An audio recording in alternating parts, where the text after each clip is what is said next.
नमस्कार। आज आपण कारल्याची भाजी करणार आहेत। कारल्याची भाजीसाठी कारले चिरून त्यातले बी काढून मीठ लावून 1 तासभर ठेवून द्यायचे। नंतर स्वच्छ पाण्याने धुवून घ्यायचे। तर कारल्यासाठी हिरवी मिरची कारल्याच्या भाजीसाठी हिरवी मिरची चिरून घेतलेले, 1 लिंबू चिरून घेतलेले, 1 वाटी खिसलेलं खोबरं घेतलेलं आहे। तर खिसलेलं खोबरं छान बारीक गॅस करून भाजून घ्यायचे। नंतर 1 टीस्पून जिरे भाजून घ्यायचे। भाजलेले जिरे आणि खिसलेलं खोबरं भाजून घेतलेलं मिक्सरच्या भांड्यात बारीक करून घ्यायचे। तर त्यात लसूण, मीठ, हळद एकत्र बारीक करून घ्यायचे।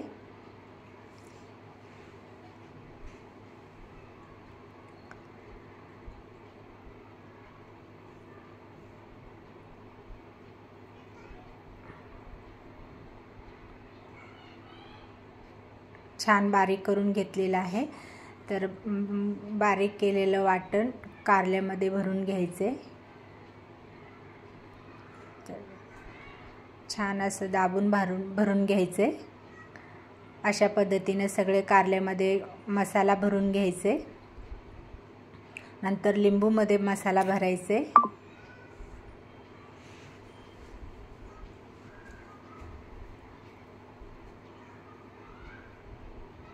हिरवी मिरची मध्ये भरून घ्यायचे मसाला। अशा पद्धतीने सगळे हिरवी मिरची मध्ये भरून घ्यायचे। आणि नंतर कढई घ्यायचे। कढईत तेल घ्यायचे। तेल गरम झाले की त्यात मोहरी टाकायचे। मोहरी तडतडले की हिरवी मिरची टाकून परतून घ्यायचे। आणि नंतर कारले टाकायचे। कारले पण तेलात आधी छान परतून घ्यायचे। बारीक गॅस करून परतून घ्यायचे। तर सारखं कारले हलवत राहायचे, म्हणजे करपू नये याची काळजी घ्यायची। आणि नंतर 1 मिनिट वाफून घ्यायचे परतून। नंतर परत उलटण्याने छान परतून घ्यायचे। आणि 1 अर्धा कप पाणी ताटात गरम करायला ठेवायचे। कढईवर पाणी घालून गरम करून घ्यायचे। आणि गरम झालेलं पाणी कारल्यात मिक्स करायचे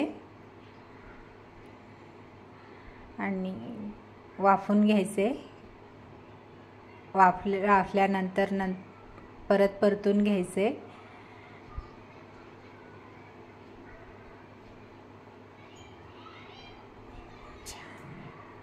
छान परतत राहायचे। नंतर परत 1 मिनिट वाफून घ्यायचे आणि नंतर अजून एकदा परतून घ्यायचे। छान आपली भाजी तयार झाली। व्हिडिओ आवडल्यास लाईक, शेअर, सबस्क्राईब करा। धन्यवाद।